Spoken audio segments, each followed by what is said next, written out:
Hi friends, welcome back to my channel. எல்லாருக்கும் வணக்கம். இன்றைக்கி என்ன ரெசிபி பார்க்க போகிறோன்னா, சூப்பரான சுவையான ரொம்ப டேஸ்டான பச்சைப்பயிறு குழம்பு தான் செய்து காமிக்க போகிறேன். இது செய்கிறது ஈஸி. இதுக்கு தேவையான பொருட்களும் கம்மி தான். இது சாதத்தோட பிசைஞ்சு சாப்பிடும் போது ரொம்ப சூப்பராக சுவையாக இருக்கும். இது எல்லாருக்குமே பிடிக்கும். நீங்களும் இது மாதிரி ட்ரை பண்ணி பாருங்கள். இது எப்படி செய்யலாம், இதுக்கு தேவையான பொருட்கள் என்னென்னு இப்போ வீடியோக்குள்ளே போய் பார்க்கலாம் வாங்க. இதுக்கு வேக வைக்கிறதுக்கு தேவையான பொருட்கள் எடுத்திருக்கேன். பச்சை பயிறு எடுத்துக்கோங்க. ஒரு 250 கிராம், 1/4 கிலோ அளவு நான் எடுத்திருக்கேன். 2 பேர்த்துக்குன்னா 100 அளவு போதும். அடுத்ததாக 2 தக்காளி எடுத்துக்கோங்க.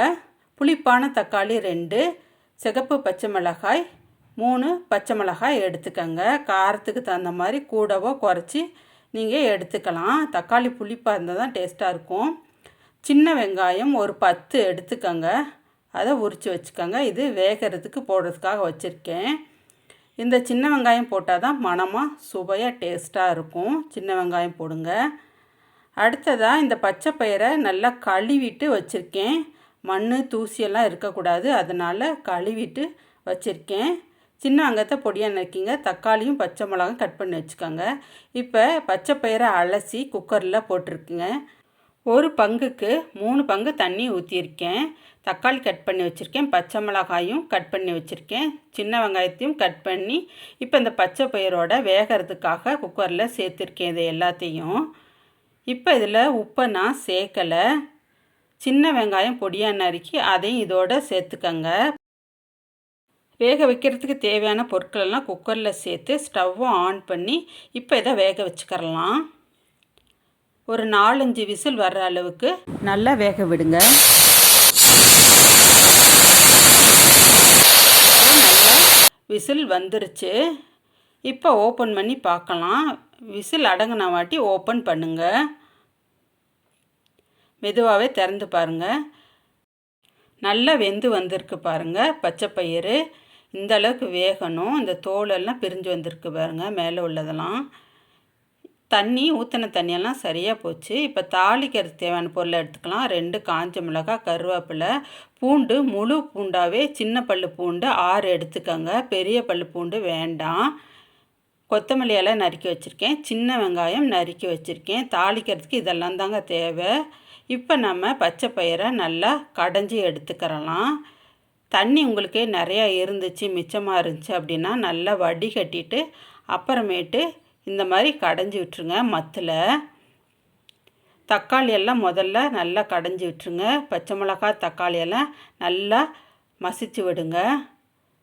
சூடாகவே கடையும் போது தான் நல்லா கடைய முடியும். நல்லா மசிஞ்சு வரும். இந்த மாதிரி நல்லா அழுத்தம் கொடுத்து கடைஞ்சி விடுங்க. ரொம்ப மைய கடைஞ்சிட்டனாலும் நல்லா இருக்காது. 1-2 மாதம் கடையணுங்க. பாருங்கள், நல்லா கடைஞ்சிருச்சு. உங்களுக்கு கீழே உட்காந்து கூட கடையலாம். பாருங்கள், இந்த அளவு போதும். நம்ம இப்போ இந்த குழம்ப தாளிச்சு விட்டுறலாம். ஸ்டவ் ஆன் பண்ணி பேன் அடுப்பில் வச்சுருக்கேன். கடலெண்ணெய் சேர்த்துக்கங்க. எண்ணெய் நல்லா காஞ்ச வாட்டி உளுந்தும் கடுகும் சேர்த்து நல்லா பொரிய விடுங்க. பொரிஞ்ச வாட்டி நம்ம தட்டி வச்சுருக்க பூண்டு, காஞ்ச மிளகாய், கருவேப்பிலை இதை நல்லா சேர்த்துட்டு கொஞ்சம் போல் பெருங்காயத்தூள் சேர்த்துக்கங்க. பொடியாக நறுக்கி வச்சுருக்க சின்ன வெங்காயத்தையும் சேர்த்து நல்லா வணக்கி விட்டுருங்க. இதில் கொஞ்சம் போல் மஞ்சத்தூள் சேர்த்துக்கங்க.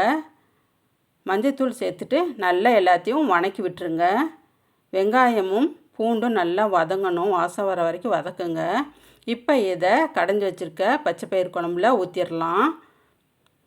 இப்போது இதோடு சேர்த்துட்டு நல்லா மிக்ஸ் பண்ணி விட்டுருங்க, எல்லா இடமும் படுற மாதிரி. இப்போ இதில் இன்னும் நான் உப்பு சேர்க்கலை. எல்லா இடமும் படுற மாதிரி நல்லா மிக்ஸ் பண்ணி விட்டுருங்க. இப்போ உப்பை சேர்த்துக்கங்க தேவையான அளவுக்கு.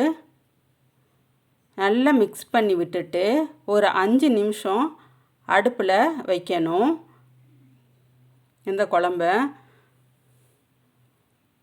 இப்போ 5 நிமிஷம் அடுப்பில் வச்சுருக்கேன். இப்போ இந்த மாதிரி பபுள்ஸ் வரும்போது கொத்தமல்லி இலையை தூவி ஸ்டவ்வை ஆஃப் பண்ணி விட்ருங்க. அவ்வளோதாங்க, சுவையான சூப்பரான பச்சைப்பயிறு குழம்பு ரெடி ஆயிடுச்சுங்க. இது சுட சுட சாதத்துக்கு ரொம்ப நல்லா இருக்குங்க. உங்களுக்கு இந்த அளவு திக்னஸ் போதுன்னா விட்டுருங்க. இல்லாட்டி இந்த பச்சை பருப்பில் வடிகட்டின தண்ணியை இந்த சமயத்தில் இதோடு சேர்த்துக்கோங்க. பச்சைப்பயிறு தண்ணி மிஞ்சலை அப்படின்னா சூடான தண்ணியை இந்த பச்சைப்பயிறு குழம்போடு சேர்த்துக்கங்க. உங்களுக்கு எந்த அளவுக்கு தண்ணியாக வேணுமோ அந்த அளவுக்கு சேர்த்துக்கறலாம். சூப்பராக இருக்குது பாருங்கள், ரொம்ப டேஸ்ட்டாக இருக்கும். உப்பு தேவையான அளவு சேர்த்துக்கங்க. இப்போ இது சாதத்தோடு சேர்த்து பரிமாறி காமிக்கிறேன் உங்களுக்கு. இந்த குழம்புக்கு சாதத்தில் உப்பு போட்டு வடிச்சிங்கன்னா தான் நல்லாயிருக்கும். இப்போ சுட சுட சாதத்தை பிளேட்டில் நான் போட்டுக்கிறேன். சூடாக சாதத்தில் போட்டு சாப்பிடும் போது தாங்க சூப்பராக இருக்கும். குழம்ப ஊற்றிக்கங்க, ஒரு கரண்டி குழம்பு. இதோட நல்லா பிசைஞ்சு நாம்பி சாப்பிட்டு பாருங்கள், ரொம்ப நல்லா இருக்குங்க. ரொம்ப ஹெல்த்தியான குழம்புங்க. ஒரே மாதிரி குழம்பு டெய்லி வைக்காமல் இந்த மாதிரி குழம்பெல்லாம் வச்சு சாப்பிட்டு பாருங்கள், ரொம்ப சூப்பராக இருக்கும். இந்த ரெசிபியை நீங்களும் வீட்டில் ட்ரை பண்ணி பார்த்துட்டு எப்படின்னு கமெண்ட் பண்ணுங்கள். இந்த வீடியோ உங்களுக்கு பிடிச்சிருந்துச்சுன்னா லைக் பண்ணுங்கள், ஷேர் பண்ணுங்கள், சப்ஸ்கிரைப் பண்ணுங்கள். தேங்க்யூ.